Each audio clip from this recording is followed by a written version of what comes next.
সরাসরি আল্লাহ আপনাকে জান্নাতে দিবে না। জান্নাতে দেওয়ার আগে যারা আল্লাহর ওলি হয়েছে, আল্লাহর খাস বান্দা হয়েছে, তাদের কাতারে আপনাকে শামিল করাবে। এমনিতে আলাদা আপনাকে জান্নাতে দিবে না। কারণ আল্লাহ তাআলা বলেছেন, ফাদখুলি ফি ইবাদি ওয়াদখুলি জান্নাতি, তোমরা আমার বান্দাদের কাতারে শামিল হও, অতঃপর জান্নাতে প্রবেশ করো। জান্নাতে যাওয়ার আগে প্রথম শর্ত জোরে দিয়েছেন আল্লাহর ওলিদের কাতারে শামিল হওয়া।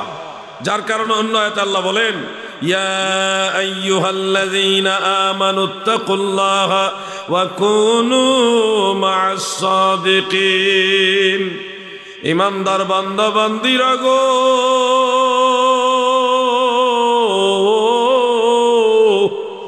তোমরা আল্লাহকে ভয় করো এবং সত্যবাদী বান্দা যারা তাদের অন্তর্ভুক্ত হও।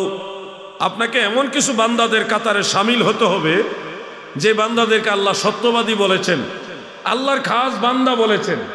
আমরা সবাই আল্লাহর বান্দা, কিন্তু আল্লাহর খাস বান্দা আমরা হতে পারিনি, আল্লাহর বন্ধু আমরা হতে পারিনি।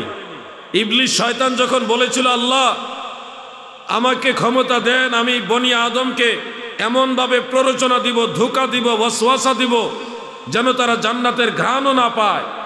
আমার আল্লাহ তখন উত্তরে বলেছিলেন, সূরা হিজরের মধ্যে উল্লেখ, ইন্না ইবাদি লাইসা লাকা আলাইহিম সুলতান, নিশ্চয় আমার খাস বান্দা যারা, তাদের উপরে শয়তান তোমার কোনো ক্ষমতা থাকবে না।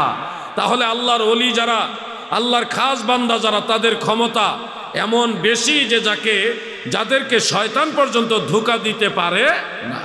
ওই বান্দাদের কাতারে আপনাদের শামিল হতে হবে। পীর মুর্শিদ ধরার কারণ কি? কেন আপনি মুর্শিদের চরণ ধরলেন? কেন মুর্শিদের বাড়িতে আসলেন?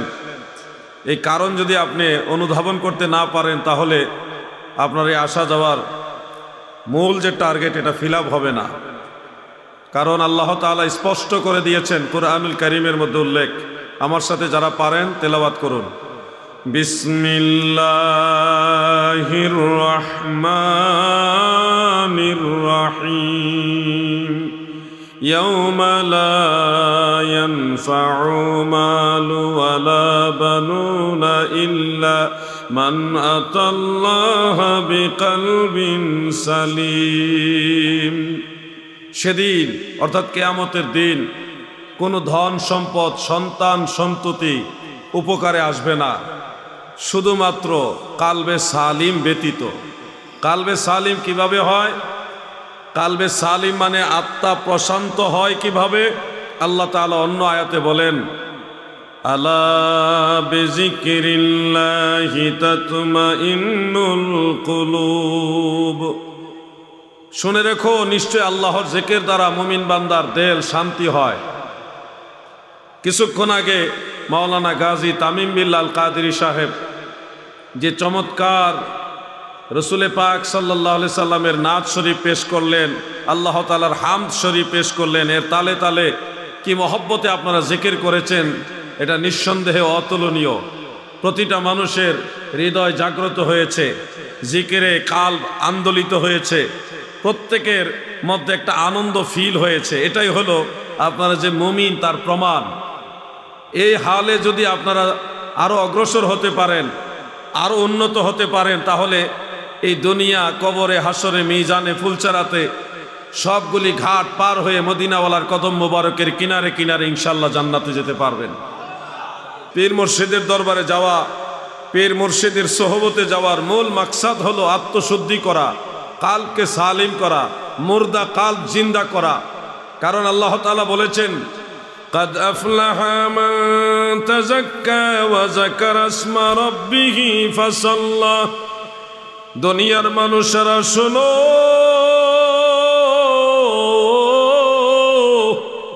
আমার আল্লাহ তাআলা বলেন, قد أفلح من تزكى, অবশ্যই ওই মানুষগুলি সফলকাম হবে যারা আত্মাকে শুদ্ধ করতে পেরেছে, কালবে সালিম হাসিল করতে পেরেছে, তারা হবে সফলকাম।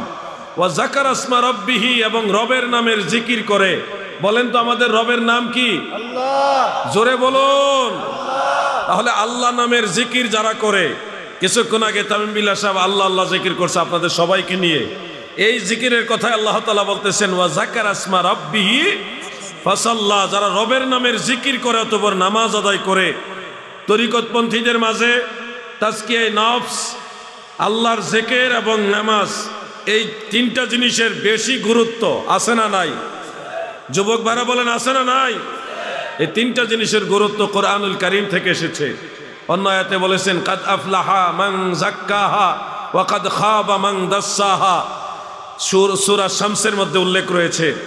আত্মশুদ্ধি করতে হলে অবশ্যই আপনার এমন একজন ব্যক্তির সোহবতে যেতে হবে যে ব্যক্তি আল্লাহ তাআলা রঙ্গে রঙ্গিন, মদিনাওয়ালার আদর্শে আদর্শিত, যে ব্যক্তি নিজে একজন আল্লাহ তাআলার ওলি হয়েছেন, মুর্শিদে বরহক হয়েছেন, মুর্শিদে কামিল ওয়া মুকাম্মিল হয়েছেন, এমন একজন ব্যক্তির সোহবত আপনার লাগবে। কারণ সরাসরি আল্লাহ আপনাকে জান্নাতে দিবে না।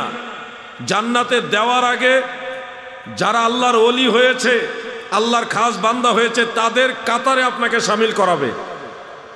এমনিতে আলাদা আপনাকে জান্নাতে দিবে না। কারণ আল্লাহ তাআলা বলেছেন ফাদখুলি ফি ইবাদি ওয়াদখুলি জান্নাতি, তোমরা আমার বান্দাদের কাতারে শামিল হও অতঃপর জান্নাতে প্রবেশ করো। জান্নাতে যাওয়ার আগে প্রথম শর্ত জোরে দিয়েছেন আল্লাহর ওলিদের কাতারে শামিল হওয়া। যার কারণে অন্য আয়াতে আল্লাহ বলেন ইয়া আইয়ুহাল্লাযীনা আমানুত্তাকুল্লাহা ওয়া কুনু মা'আস সাদিকিন। ঈমানদার বান্দা বান্দিরা গো,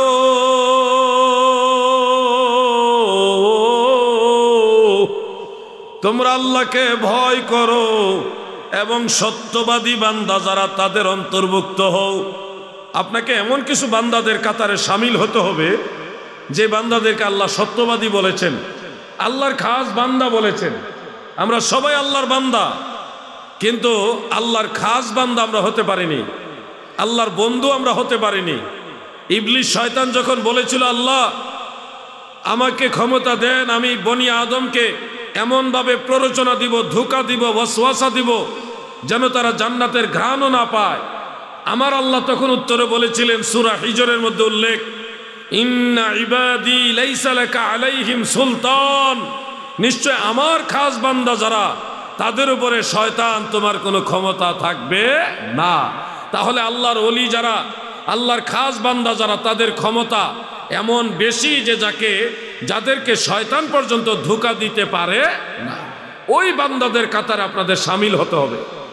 সেই সুনামগঞ্জ থেকে, সিলেট থেকে, হবিগঞ্জ থেকে, বাংলাদেশের বিভিন্ন প্রান্ত থেকে আপনারা আজকে এই দরবারে আসছেন।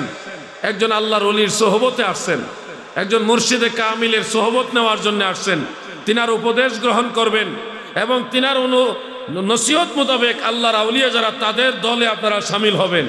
এই দলের নাম হলো আহলে সুন্নাত ওয়াল জামাত। এই দলের নাম কি? আহলে সুন্নাত ওয়াল জামাত। প্রিয় ভাইয়েরা, আমি রাজাপুরা দরবারের সকল ভক্তবৃন্দ, মুহিব্বিন, আশিকিন যারা আছেন, আপনাদের সবার কাছে একটা প্রশ্ন করব। আপনারা জানেন এটা, এই জন্য আমি প্রশ্নটা করব। এমন প্রশ্ন করব না যেটার উত্তর আপনারা জানেন না, লজ্জা দিব না। জানেন এই কারণে বলবো, আপনারা কি আল্লাহ রসুলের দলে থাকতে চান নাকি চান না? 100% চান, যার কারণে এত দূর থেকে আল্লাহর ওলির দরবারে আসছেন। এই গভীর রাত্র পর্যন্ত আপনারা মাহফিলে বসে আছেন। এটা হলো নিদর্শন যে আল্লাহর হাবিবকে আপনারা ভালোবাসেন, এই পথে আপনারা থাকতে চান। এবং আল্লাহর ওলির সোহবতে থাকতে থাকতে আল্লাহর হাবিবের আদরের উম্মত হয়ে আল্লাহ রসুল সাল্লাল্লাহু আলাইহি ওয়াসাল্লামের সাথে জান্নাতেও যেতে চান। এই চাওয়াটা আপনাদের সকলের মনের ভিতরে আছে। প্রিয় ভাই আমার, বাংলার বিভিন্ন প্রান্ত থেকে নবী প্রেমিকারা, আমার আল্লাহর আদরের বান্দারা, কালকে সালিম করার জন্যে, মুর্দা কালকে জিন্দা করার জন্যে ওলি আল্লাহদের সোহবতে যান, আল্লাহর ওলিদের দরবারে দরবারে যায়। এই বিষয়টাকে অনেকে আবার পছন্দ করে না, একটু নেগেটিভ মাইন্ডে দেখে। আল্লাহর ওলিদের কাছে গেলে আপনাদের কি বলে? আমার আল্লাহ এবং দয়াল নবীজির আদেশ এবং নিষেধগুলি আপনাদের স্মরণ করায় দেয়, সুন্দর একটা ওজিফা দেয়, একটা প্রেসক্রিপশন দেয়, একটা সিলেবাস আপনাদেরকে দেয়, এইভাবে আমল করবা। এই কাজগুলি করবা, এই কাজগুলি করবা না, এইভাবে একটা সিলেবাস, একটা ওজিফা আপনাদের দেয় কিনা বলেন? এই ওজিফা মোতাবেক আপনারা চলেন এবং আমল করার চেষ্টা করেন। এটাই হলো ওলি আল্লাহদের দরবারে গিয়ে ইসলামের প্রত্যেকটি আমল আখলাক আপনার বাস্তব জীবনে বাস্তবায়ন করা, এটা হলো আপনাদের মূল টার্গেট। এবং আল্লাহর ওলিরা আপনাদেরকে প্রথমেই কালবে সবক দেন। কোথায় সবক দেন আপনাদেরকে? কালবে। সমস্ত পীর মাশায়েখগণ, আউলিয়ায়ে কেরাম আমাদেরকে এই শিক্ষা দিয়েছেন যে যতক্ষণ কালব সালিম না হবে, কালব পরিশুদ্ধ না হবে, মুর্দা কালব জিন্দা না হবে, ততক্ষণ পর্যন্ত আমরা আল্লাহর মারিফত জানতে পারবো না, খোদা তাআলার রেজামন্দি পরিপূর্ণভাবে হাসিল করতে পারবো না। আল্লাহর ওলিরা আমাদেরকে শিক্ষা দিয়েছেন কালব হলো বাম স্তনের 2 আঙ্গুল নিচে, এইখানে হলো কালব। আপনাদেরকে নিশ্চয়ই পীর মাশায়েখরা এটা শিক্ষা দিয়েছেন। এইখানে হলো কালব। এই কলব আরবি শব্দ, যার বাংলা একাধিক অর্থ রয়েছে। একটা শব্দের একাধিক অর্থ হয়, এর মধ্যে একটা অর্থ হলো হৃৎপিণ্ড, হৃদয়, হার্ট। এটাকে আরবিতে বলা হয় কলব। কিন্তু আজকে দেখলাম একজন আলেম কিছুদিন আগে জেলখানা থেকে বের হয়েছে। বের হয়ে তিনি বলতেছে যে মানুষের কালব বুকের মধ্যে থাকে, এটা নাকি ভুল, এটা নাকি বিদাতি বিশ্বাস। উনি খুব গৌরব করে বলতেছে যে এই আকীদাটা, এই বিশ্বাসটা সমস্ত দরবারে পীর মাশায়েখরা ভুলভাবে শিক্ষা দিয়েছে। নাউজুবিল্লাহ বলেন। আমি ওনার নাম মেনশন করলাম না, না করলেও আপনারা অনেকে জানেন।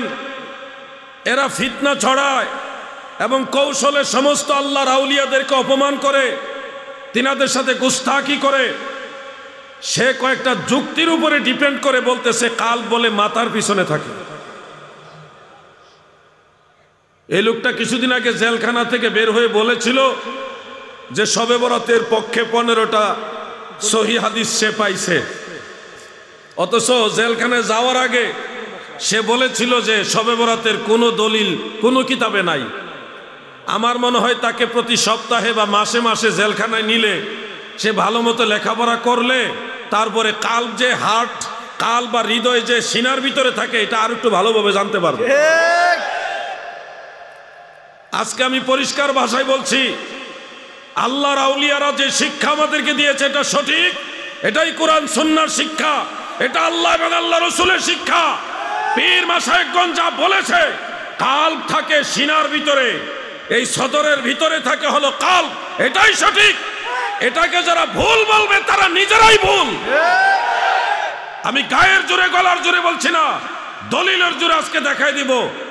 এই তথাকথিত যারা নজদের দালাল মওদুদির গোলাম, এরা কখনো ওলি আল্লাহদের পক্ষের লোক না, এরা কোরআন হাদিস ঠিক মতো পড়েও না।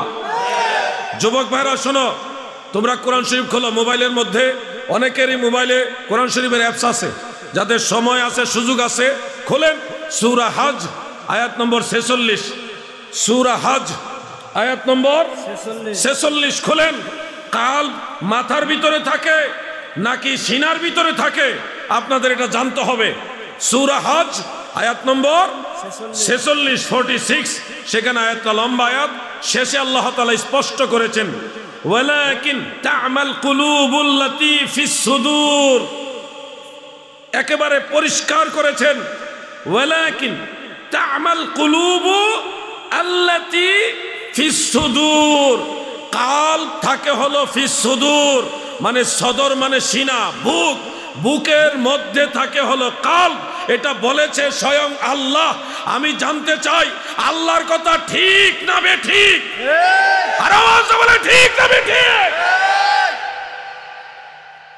এখানেই শেষ না, আরেকটা হাদিস আপনারা নোট করেন। সহিহ মুসলিম শরীফের মধ্যে আছে, সহিহ মুসলিম শরীফের হাদিস নাম্বার 6436, 6436। এটা মেশকাত শরীফে, নাসাই শরীফ সহ আরো বহু কিতাবের মধ্যে আছে, প্রসিদ্ধ হাদিস। রাসূল আকরাম সাল্লাল্লাহু আলাইহি ওয়াসাল্লাম বলেছেন, ইন্নাল্লাহ তাআলা লা ইয়ানজুরু ফি আমওয়ালিকুম ওয়ালা সুওয়ারিকুম ওয়ালাকিন ইয়ানজুরু ফি কুলুবিকুম। আল্লাহর হাবিব বলেন, আমার আল্লাহ বান্দার বাহ্যিক বেশভূষা ধন দৌলত মাল সামানার দিকে নজর করে না, ওয়ালাকিন ইয়ানজুরু ফি কুলুবিকুম, আমার আল্লাহ বান্দার কালবের দিকে নজর করেন। এই কথা বলে আমার দয়াল নবীজি ওয়া আশারা বিইসবাইহি ইলা সাদরিহি, আল্লাহর হাবিব নিজের সদরের দিকে এইভাবে ইশারা করলেন, ওয়ালাকিন ইয়ানজুরু ফি কুলুবিকুম, বরং আল্লাহ তাআলা কালবের দিকে নজর করেন। ওয়া আশারা বিইসবাইহি ইলা সাদরিহি, আল্লাহর হাবিব তার কালব মুবারকের দিকে সদরের দিকে এইভাবে ইশারা করে বললেন, আমার আল্লাহ এইখানে নজর করে। অর্থাৎ আল্লাহর রাসূল দেখায় দিলেন কালব মাথায় থাকে না রে, কালব সিনার ভিতরে থাকে। অতএব কোরআন এবং সহিহ হাদিস দ্বারা প্রমাণ হয় আল্লাহর আউলিয়ারা যা শিক্ষা দিয়েছে সেটাই ঠিক। কালব মাথার ভিতরে না, কালব সিনার ভিতরে। বলেছে আমার আল্লাহ, বলেছে মদিনাওয়ালা, ঠিক কিনা? আল্লাহু আকবার। ইয়া রাসূলুল্লাহ, নারায়ে রিসালাত, ইয়া রাসূলুল্লাহ, রাজাপুর দরবার শরীফ। প্রিয় ভাই আমার, তাকবীর দাতার ব্যাটারি চার্জ কম, চার্জ লাগবে আরো বেশি। খুব মনোযোগ দিয়ে শুনেন, কালব কোথায় থাকে এটার মীমাংসা 1400 বছর পরে আইসা হঠাৎ করে জেলখানার থেকে বের হয়ে উনি বলতেছে মাথার পিছনে বলে কালব থাকে। ওনার দলিল কি?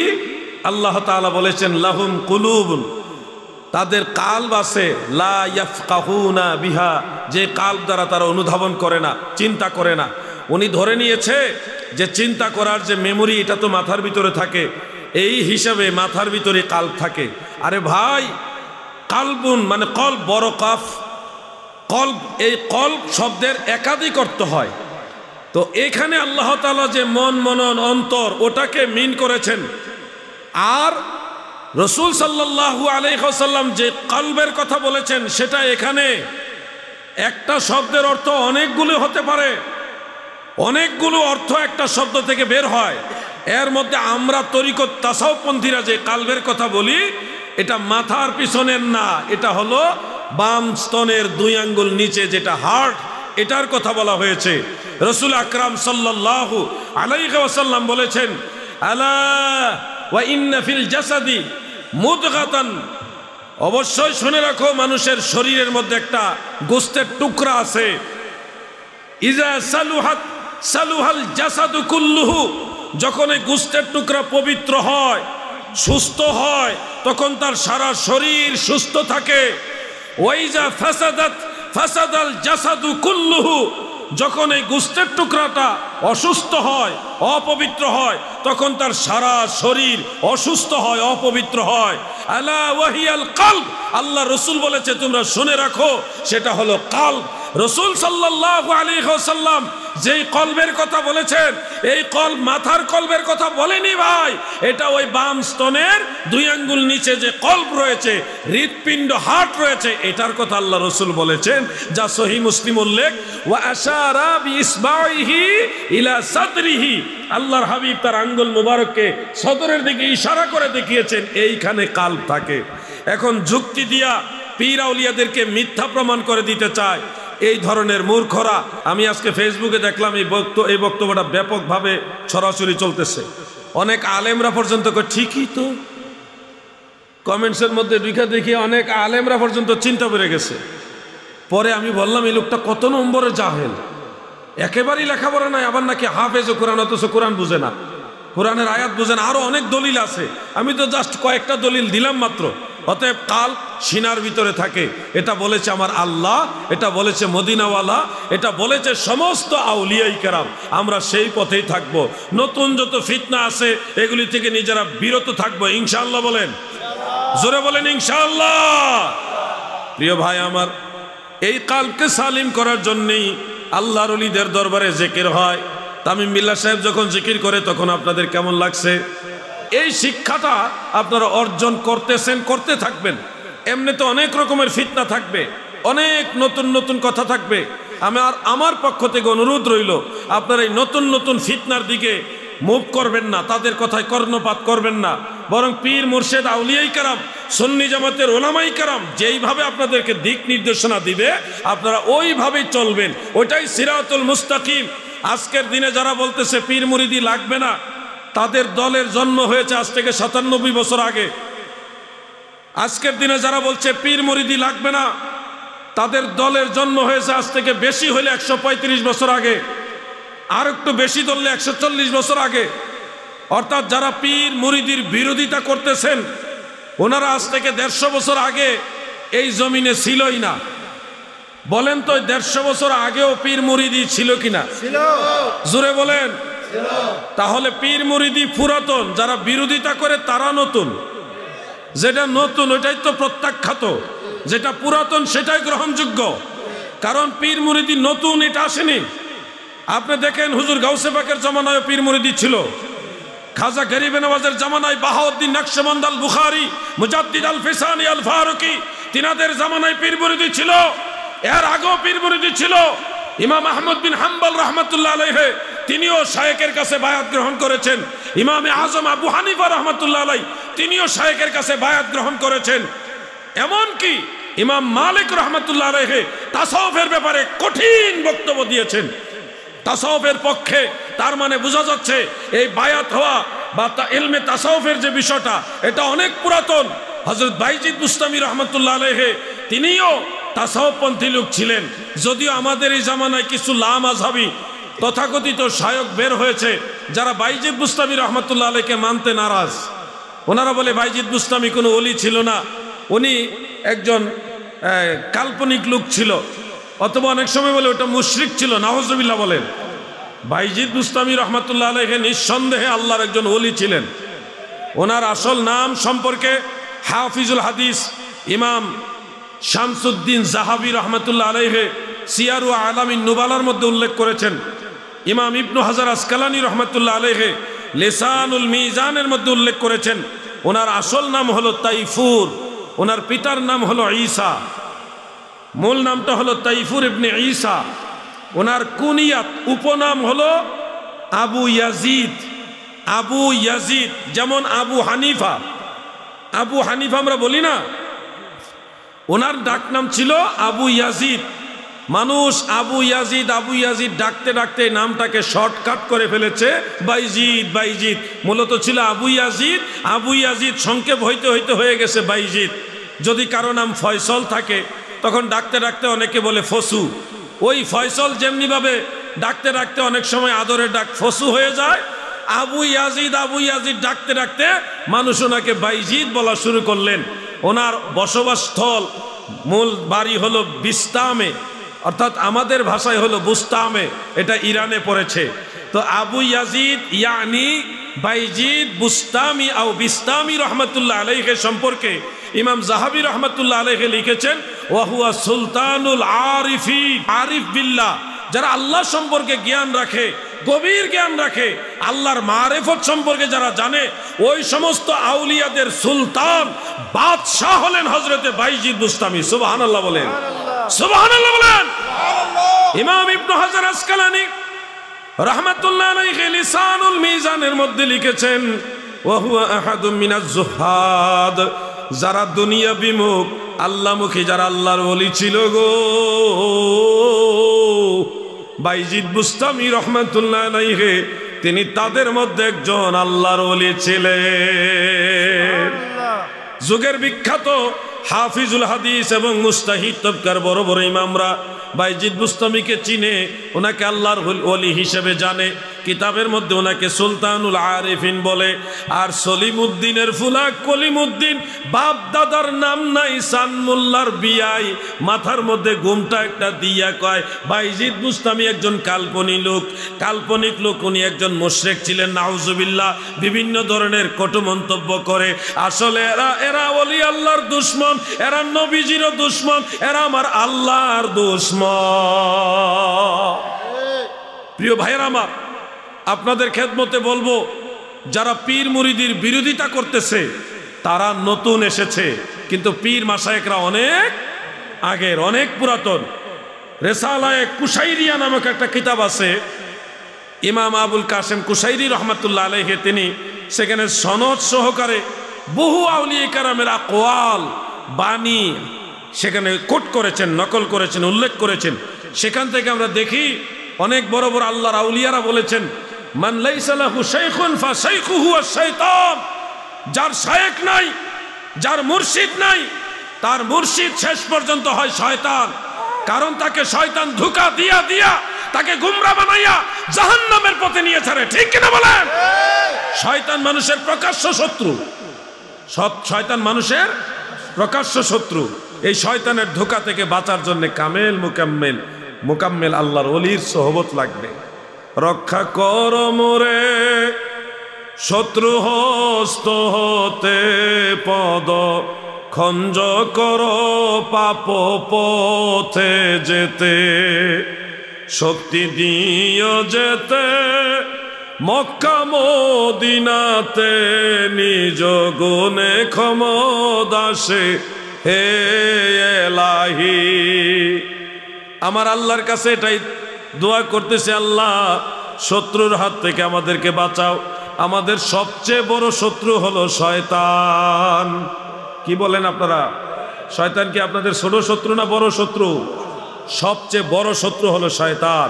এই শয়তান সম্পর্কে আল্লাহ রসুল সাল্লাল্লাহু আলাইহি সাল্লাম বলেন, আশ-শাইতানু জাসিমুন আলা কলবি ইবনি আদম, শয়তান বনি আদমের কালবের মধ্যে বসে থাকে। ইজা যাকারাল্লাহ খানাসা, যখন সে আল্লাহর জিকির করে তখন শয়তান দূর হয়ে যায়। ওয়াইজা গাফালা ওয়াসওয়াসা, যখন সে জিকির থেকে গাফেল হয় তখন শয়তান আইসা ওয়াসওয়াসা দেয়। এই জন্যে তরিকতপন্থীরা বেশি বেশি জিকির করে, বেশি বেশি জিকির করে কিনা ভাই? আর যারা তরিকতপন্থীরা পীর মাশায়েখ মানে না, আপনারা দেখেন তো তারা জিকিরের বিরোধিতা করে। তারা বলে এমনে জিকির করা যাবে না, অমনে জিকির করা যাবে না। জিকিরের বিরোধিতা কেমনে করা যায়, উনাদের কাছে শুধু ওই ধরনের ফতোয়া ডেলিভারি পাওয়া যায়।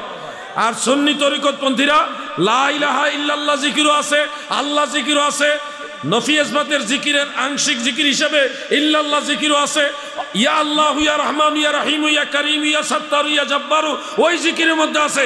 মানে জিকির আছে যেখানে সুন্নিরা আছে, আর জিকির যেখানে আছে ওখানে শয়তান নাই।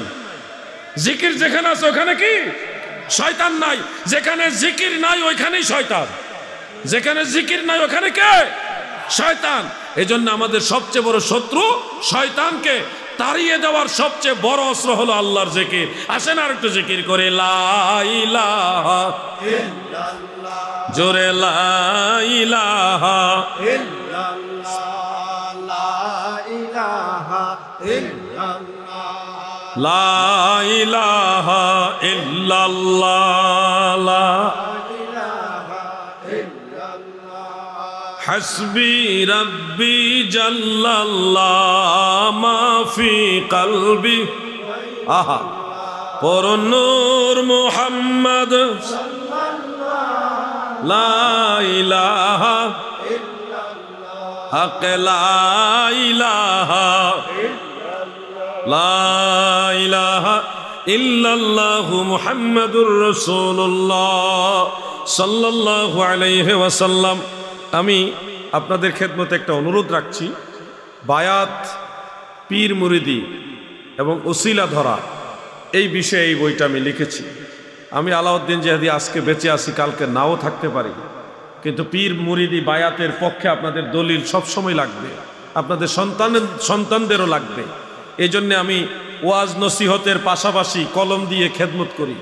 আপনাদের সবাইকে অনুরোধ করছি, আওলাদদেরকে, নিজের সন্তানাদিদেরকে, ছেলে এবং মেয়ে সবাইকে এই বইটা উপহার দিবেন, তাদেরকে দিবেন পড়ার জন্য। না হয় আপনি যদি তাদেরকে কোরআন হাদিস দিয়ে পীর মুরিদি বুঝাইতে না পারেন, আপনি ঠিকই পীরের কাছে যাইবেন, আপনার ছেলে কিন্তু পীর মানবে না। তাদেরকে বুঝাইতে হবে। এই বইটা 100 টাকা, এমন কোনো আহামরি খরচ না।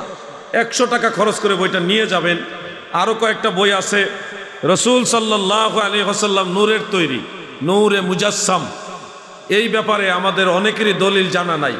সারা দেশ থেকে লোকজন এখানে আসছেন, আপনারা আপনাদের প্রত্যেকের এলাকায় বইটা নিয়ে যাবেন এবং যারা নবীজিকে নূরের তৈরি মানে না তাদেরকে একটা বই গিফট করবেন, যে বইটা পড়েন। এই বই পড়ে যারা নবীজিকে মাটির তৈরি বলতো, তাদের মধ্যে বড় আলেমরা বই, তারা মাটির তৈরি যেখানে লিখছিল ওই বই চেঞ্জ করে ফেলছে। অনেক ওয়াহাবি এই বই পড়ে আলহামদুলিল্লাহ নবীজিকে নূরের তৈরি এখন বিশ্বাস করতেছে। এটা সংগ্রহ করে নেবেন, এটা 200 টাকা দিয়া।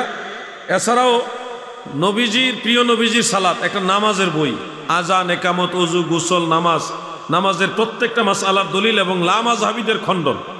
তারাবি নামাজ, জুমার নামাজ, তাহাজ্জুদ নামাজ, ঈদের নামাজ, ভিতরের নামাজ, কসরের নামাজ, জানাজার নামাজ, জানাজার পরে দোয়া, ঈদের নামাজের পরে দোয়া, এরপরে ফরজ নামাজের পরে দোয়া, সম্মিলিত দোয়া, সব একসাথে এই বইটার মধ্যে পাবেন। একজন মুসলমান হিসেবে আপনাদের প্রত্যেকেরই বইটা দরকার, বাড়ি বাড়ি ঘরে ঘরে বইটা দরকার। শুনেন, প্রিন্সিপাল জলিল শাহ হুজুর রহমাতুল্লাহ আলাইহির নাম কি মনে পড়ে? মনে পড়ে? দেখেন, উনি যদি বইগুলি না লেখা যাইতো তাইলে কিন্তু আমরা জলিল শাহ হুজুরের লেখনী না পাইলে আমরা কিন্তু আরো দুর্বল হয়ে থাকতাম। সেই ভারত থেকে যা আল হক, ওই একটা কিতাবে আমাদের উল্লেখযোগ্য। কিন্তু আকীদার ব্যাপারে প্রিন্সিপাল এম এ জলিল রহমাতুল্লাহ আলাইহি যে কয়েকটা কিতাব লিখে গেছেন, সেই কিতাবগুলি লেখার কারণে আজকে আমরা পরবর্তী প্রজন্মের সুন্নি মতাদর্শী আমাদের কিন্তু একটা ভালো সম্বল হয়েছে। একটা দিন আসবে আলাউদ্দিন জিহাদিও থাকবে না। আপনারা মনে রাখবেন, সেদিন আপনারা বুঝতে পারবেন যে বইগুলি সুন্নি জামাতের জন্য কেমন নিয়ামত। আমি আপনাদেরকে শুধু এটুকু বলবো, নিজেরাও সুন্নিয়ত বুঝেন, নিজের ছেলে মেয়েকেও সুন্নিয়ত বোঝানোর চেষ্টা করেন। না হলে আগামী দিনগুলি খুব খারাপ দিন আসতেছে। এই চাঁদপুরে, এই শাহরাস্তির মধ্যে আহলে হাদিস ঢুকে গেছে। আহলে হাদিসের ভাইরাস সব জায়গায় ছড়া যাইতেছে, প্রত্যেকটা এলাকায় ছড়াচ্ছে। তাদেরকে আপনারা যদি কোরআন এবং সহিহ হাদিস দিয়ে পাল্টা না ঠেকাইতে পারেন, তাইলে কিন্তু ভবিষ্যতে মরার পরে নিজের সন্তানদের কাছ থেকে দুয়াটা পর্যন্ত পাইবেন না। আমার এই কথাগুলি মনে রাখবেন। আপনি সুন্নিয়তের জন্য 10টা টাকা খরচ করতে চান না, কিন্তু লা মাযহাবীরা মিলিয়ন বিলিয়ন ট্রিলিয়ন অসংখ্য ডলার ইউরো সেই আন্তর্জাতিকভাবে হেল্প করে ডলার পাঠায় পাঠায় মানুষকে এইভাবে লা মাযহাবীদের দাওয়াত দিতেছে। আপনি তো সেই ব্যাপারে কোনো খেয়ালই নাই, কোনো খেয়ালই নাই আপনার। অথচ তারা তাদের অবস্থান থেকে কোনো মসজিদ বানাইলে লাখ লাখ টাকা দান করে, সহযোগিতা করে। আপনি 100 টাকা দান করতে গিয়ে 100 বার চিন্তা করেন দিব কিনা। আমাদের অবস্থানটা কিন্তু অনেক দুর্বল। এজন্য আপনাদের সবাইকে বলছি, আপনারা সতর্ক হবেন, দায়িত্বশীল হবেন, নিজের সন্তানদেরকে সুন্নিয়ত বুঝাইতে হবে। শুধু পীরের দরবারে গেলেন আইলেন, নিজে বুঝলেন তা হবে না, সন্তানদের বুঝাইতে হবে। আমাকে একজন প্রশ্ন করেছিল যে মহিলারা কেন জুমার নামাজ পড়তে যায় না, মহিলারা কেন জুমার নামাজ পড়তে যায় না। আপনাকে যদি এই প্রশ্ন করে আপনি কি উত্তর দিবেন? আপনাকে জানতে হবে এটা, মহিলারা কেন জুমার নামাজ পড়ে না। এটার উত্তর হলো, মহিলাদের জন্য জুমার নামাজ ওয়াজিব নয়। আল্লাহ তাআলা এবং আল্লাহ রসুল সাল্লাল্লাহু আলাইহি সাল্লাম মহিলাদের জন্য জুমার নামাজ ওয়াজিব করে না, এটা পুরুষের জন্য খাস। বলবেন দলিল কি? দলিল হলো সহিহ হাদিস। বলেন দলিল কি? সহিহ হাদিস। বলেন দলিল কি? সহিহ হাদিস। কোন কিতাবে আছে সহিহ হাদিসটা? সিহা সিত্তার অন্যতম কিতাব সুনানু আবি দাউদের মধ্যে হাদিসটা আছে, এবং আল মুস্তাদরাক আলা সাহিহাইনের মধ্যে বিশুদ্ধ সনদে সহিহ সনদে হাদিস উল্লেখ। মুসান্নাফু আব্দুর রাজ্জাক, মুআজামুল কাবীর লিত্তাবারানী সহ সহিহ ইবনে খুজাইমার মধ্যে আরো অনেকগুলো কিতাবের মধ্যে উল্লেখ রয়েছে। এইভাবে আন তারিক ইবনে শিহাবিন عن أبي موسى الأشعري رضي الله تعالى عنه قال قال رسول الله صلى الله عليه وسلم الجمعة حق واجب على كل مسلم إلا أربعة। আল্লাহ রসুল সাল্লাল্লাহু আলাইহি ওয়াসাল্লাম বলেছেন, জুমার নামাজ প্রত্যেক মুসলমানের জন্য হক এবং ওয়াজিব, আবশ্যক, তবে 4 শ্রেণী ব্যতীত। বলেন কয় শ্রেণী? মহব্বতে বলেন কয় শ্রেণী? ইল্লা আরবা, 4 শ্রেণী লোকের জন্য জুমার নামাজ জরুরি না। এর মধ্যে 1 নম্বর শ্রেণী হলো ইমরাতুন, মানে মহিলা যারা, মহিলাদের জন্য আল্লাহ রসুল বলেছেন জুমার নামাজ জরুরি না। অনেকগুলো হাদিস আছে এই ব্যাপারে। আমি এখন একটা হাদিস আপনাদের শোনালাম, বেশ কয়েকটা কিতাবের হাওলা দিয়ে, এটা সহিহ হাদিস।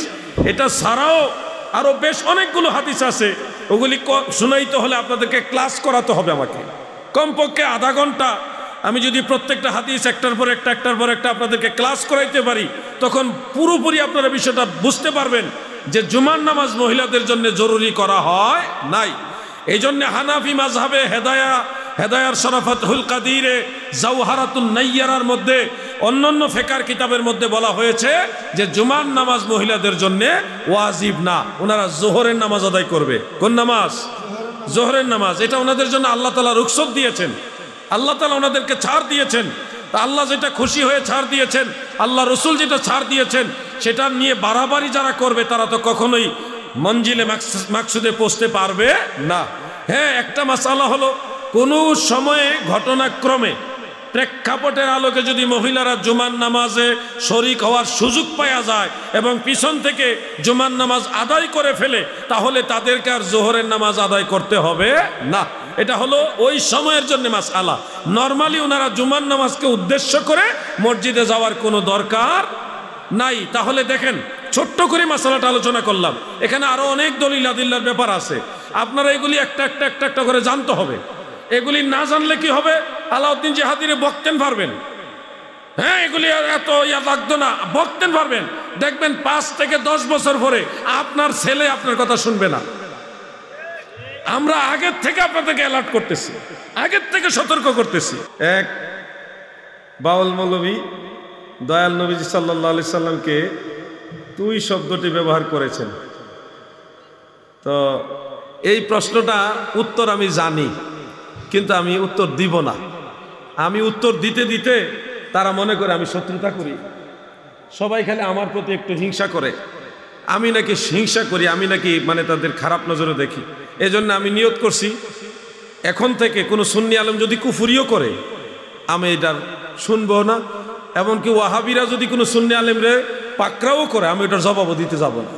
আমি এখন আমার মতো আল্লাহ বিল্লাহ করবো, আল্লাহ বিল্লাহ করে আলোচনা করবো। কথা বুঝছেন না ভাই? এই আমি এখন একবারে নিরাপদ জোনে চলে গেলাম। একজনে ধরছে, যাই হোক, আমি তো ওগুলি খবর জানি না। তো এই জন্য আমি বলবো, সুন্নি আলেমদের ব্যাপারে বা সুন্নি দাবিদার আলেমদের ব্যাপারে আমার কেউ প্রশ্ন করেন না। এখন ওনারা যদি কুফরিও করে, শিরিকও করে, এটা আমার জিগাইবেন না। আমি আপনাদেরকে আজকে অনুরোধ করে বলে গেলাম। এবং ওনাদেরকে, সুন্নি আলেমদেরকে যদি ওয়াহাবিরও ধরে, আমি আর কোনো আলেমের পক্ষে আর যাব না। আমি সুন্নিয়তের পক্ষে আছি, কারো পক্ষে আর কথা বলবো না, কারো বিরুদ্ধেও যাব না, কারো পক্ষে আর কথা বলবো না। এটার পিছনে অনেক কারণ আছে।